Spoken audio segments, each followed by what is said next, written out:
nakwento mo na kanina yung mga bata, pero deep inside, kumusta yung inspiration mo? Pagpapatuloy mo pa rin ba yung weightlifting career mo? Yes, actually, I'm preparing for games. Yung inspiration, bumabalik ako palagi sa life. It's always represent my country and doing my best for it.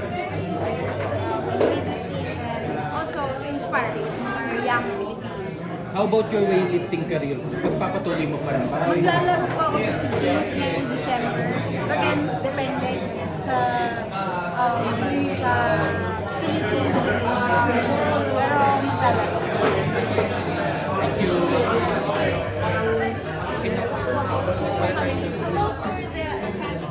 And and the first Philippine gold medalist at the Tokyo 2020 Olympics. Please welcome Ms. Heidelin Diaz-Naran.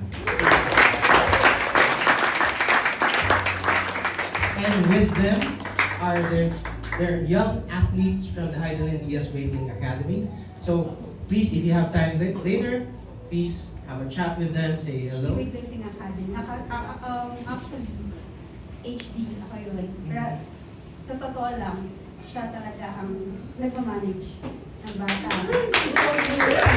So, siya nag-explain. Coach Julia,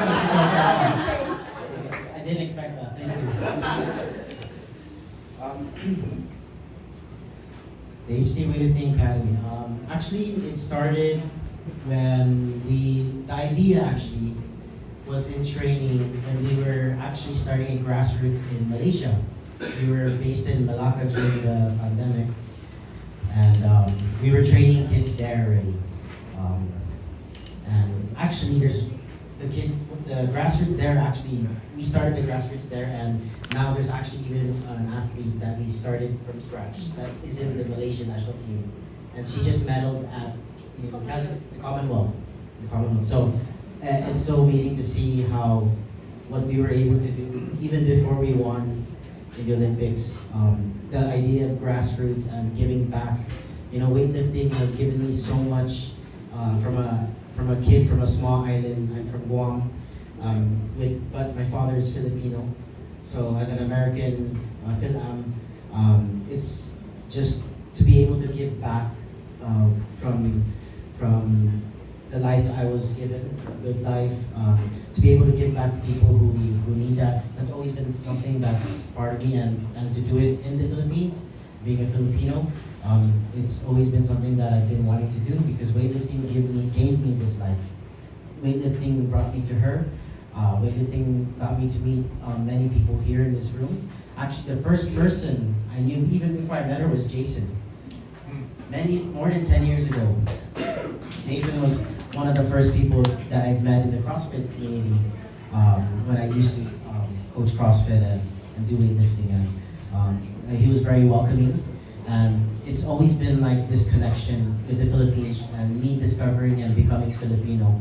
That's one of the things that gave me this idea. And when that idea started, she's like, "What? Are you crazy?" I don't like it. Oh, explain it. Kasi para sa akin, ayoko sa idea niya. Kasi sabi ko, gastos to. Kasi nagpatayo na ako, yes. Nagpatayo kasi ako ng gym sa Zamboanga. And we're not earning. We're, like, grassroots talaga siya.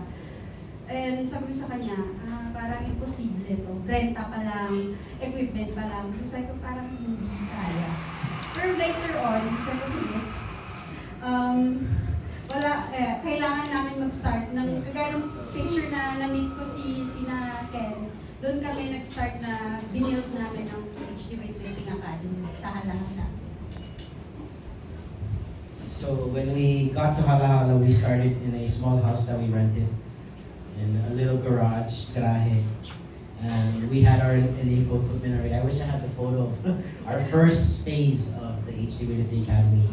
And we had a few athletes. One athlete I was working with online since the pandemic, who's now a national team athlete. And we had an athlete from Malaysia, a former national athlete from Malaysia with us. We had also another athlete who was national team at that time. So we started with a lot of these athletes who've been just surrounded with us, who've been wanting to work with us, and we did that first. And then when we moved to our other house, we moved to another house that was bigger. That's when we were able to invite kids in that area of Alahala. But your idea, because before, your idea is to put weightlifting, and then there's the strength and conditioning, and then the team. Kasi nanalo ako sa Olympics, hindi dahil ako lang. I have the team. So yun yung gusto niya, na parang high-performing. Sabi ko, parang posible yan, mahal yan. So kaya hindi kami nag-start. Nung nasa hala-hala na, kasi gusto din namin na, kasi nag-start kami sa Malaysia, nagturo kami ng mga bata. Nung nagturo kami dito, nandito na kami, why not here in Philippines? Kasi we're teaching Malaysian. Pero iba yung impact kung nandito ka sa Pilipinas, tapos nagtuturo ka sa mga bata mismo. Then, mas iba yung impact nung nanalo sa Olympics. So, yung inspiration sa mga bata, mas malaki. So, kaya we start HD Weightlifting Academy is to really spread awareness about weightlifting and hoping na ma-uplift namin yung dream nila.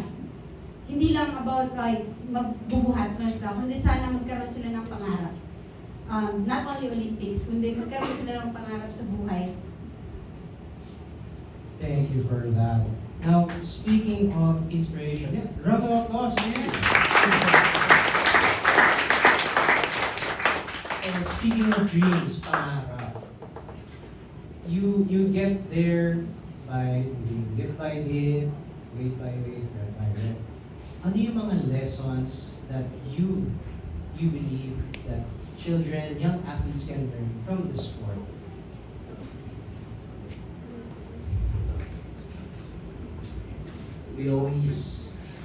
Our number one thing always is to not only make them great lifters, but great people. That's always been our goal, especially with the kids, our kids, the athletes there in Alahala. It's always about teaching them what's right. And of course, giving them the foundation to be great athletes, to represent the country, to know that it's more than the medal, it's more than the incentives or what they can earn, how they can help their family, but for them to grow as people, to be able to inspire others. And I think that's greater than, well, I haven't achieved the greatness she's achieved in sports, but I hope somehow if I've inspired people or other coaches or other athletes, that for me is enough. I don't know about her. Thank you. Miss Hyde,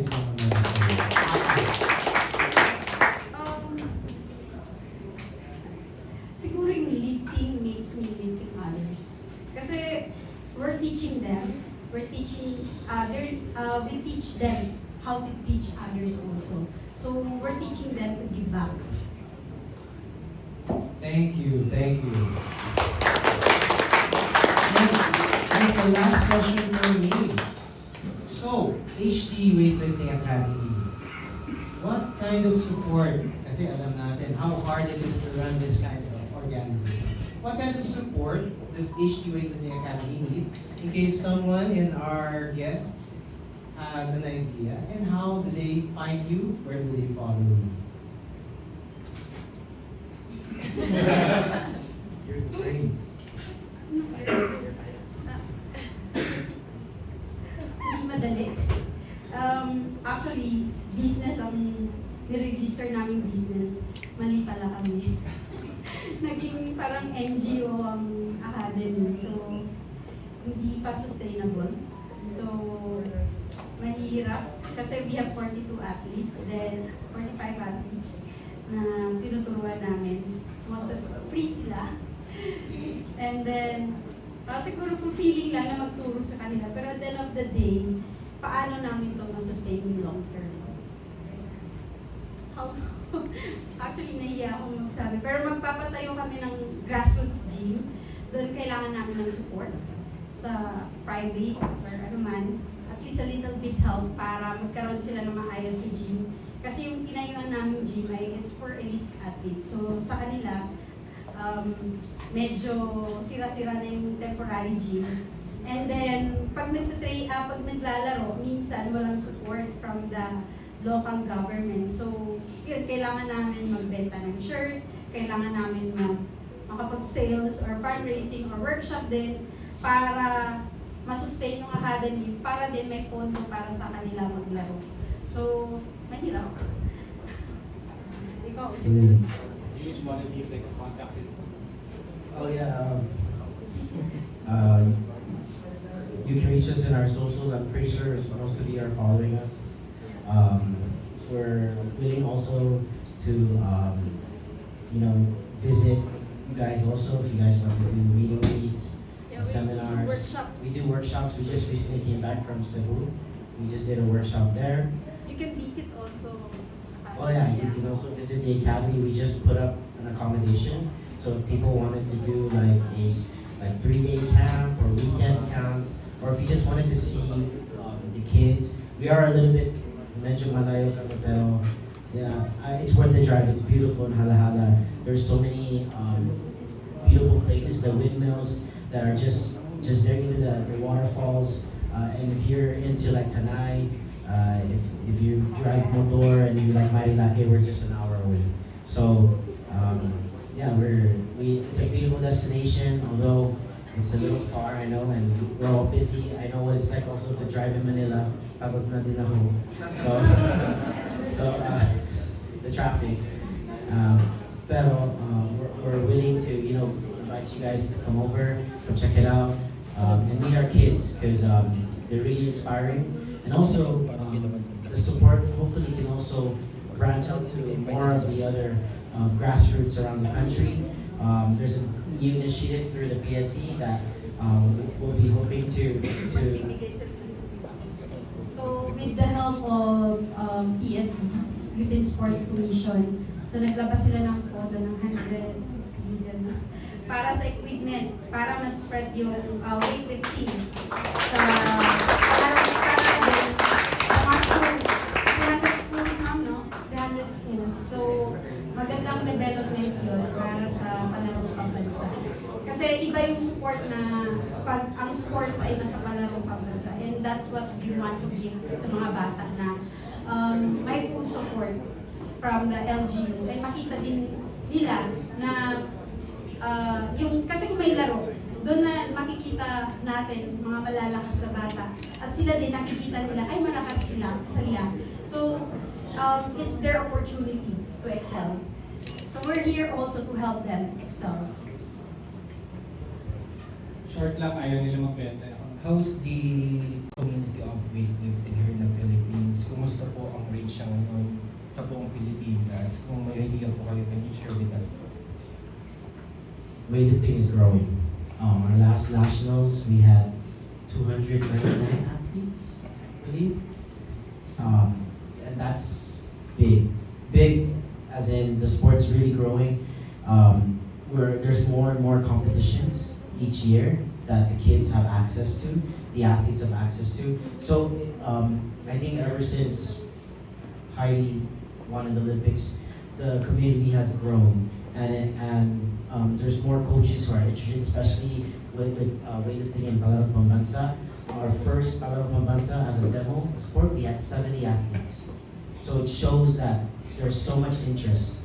And I'm hoping next year's Palarong Pambansa, we can maybe double that. And I think because of that, even teachers who are into gymnastics or other sports are so intrigued with weightlifting and are wanting to learn. Even in our province of Rizal, a lot of the teachers there took our seminar that we had for teachers, and they're now also starting their own clubs in their schools. So we work with some of those clubs that visit us in the weekends to train the athletes. So the community for me, it's amazing. It's growing, and of course the CrossFit community has been a big part of the growth as well. And all these coaches here who've been around for the longest time, it's amazing to see. Even in our nationals, CrossFit athletes are winning, and that's great. And it's showing that the sport is starting to really branch out and expand. Besides, I have another question. Siguro natumbok naman niya Sir Julius what I asked for. Pero for you, ma'am, can you share to everyone or for our viewers din sa aming network kung ano ba yung kino-consider ninyo dun sa mga mag-enroll or yung mga mag-try dito sa weightlifting? Kasi di ba hindi naman, this sport is not for kumbaga everyone. Talagang selected lang kung sino yung pwede natin na ipasok dito. Sir, sorry, I have to correct you. Anyone can do it. Okay. We have an athlete who's deaf. He's Olympic. She's a silver medalist in Paralympic Bansa. So if an athlete who has the determination, the grit, she can't hear, but we coach her through science and we coach her through whatever, and she's able to do it. So sorry to correct you, but Okay. just about anyone can do weightlifting. From what age po yung pwedeng mag-enroll? Actually, nagsistart pamangkin ko. Nag-start sila 5. Samantha. Kapatid niya rin 6. Actually, yung mga bata, open sila. Pwede sila pumunta doon. Hindi namin sila parang may selection of qualifying. Kasi after 1 week of training, yung iba, quit na. So, para sa amin, yung training pa lang, kasi sa amin mindset kailangan nila mag-training consistently para mag-excel sa sports. So 1 week pa lang, nag-quit na sila, so meaning hindi sila for weightlifting. So wala kami yung, ito, yung body composition dito, hindi ko pwede. So wala po kaming ganun. So, Okay. Last question na lang po for Miss Aileen. Where so you are lifting others, you are lifting also in your sport, in your community. Pero at some point of time, na naranasan mo na ba na ikaw yung binuhat?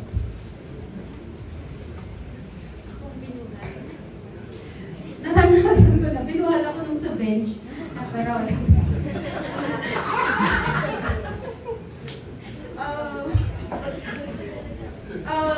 sa akin siguro na-realize kong, or naalala ko, gusto ko na mag-quit noong 2015 before ng 2016 Rio Olympics. Ang bumuhat sa akin, ang mga bata. Nakita ko sila gaano kasaya, gaano kasaya mag-weightlifting. Hindi ako pwede mag-quit. Kasi sila yung nagbigay ng inspirasyon sa akin and humuhugot din sila ng inspirasyon sa akin. Sabi ko, hindi pwede. Kaya kailangan kong patuloy pa rin. Kaya nung time na yun, 2015, sabi ko, hindi ako mag-quit ngayon kahit may injury ako dahil sa mga bata. Pero pag nanalo ko sa Rio Olympics, magpapatayo ako ng gym para meron silang mapag-training naman. So noong time na yun, sila ang inspirasyon ko. Sila ang bumuhat sa akin. Thank you. So I think we have time for just one more question. Anyone?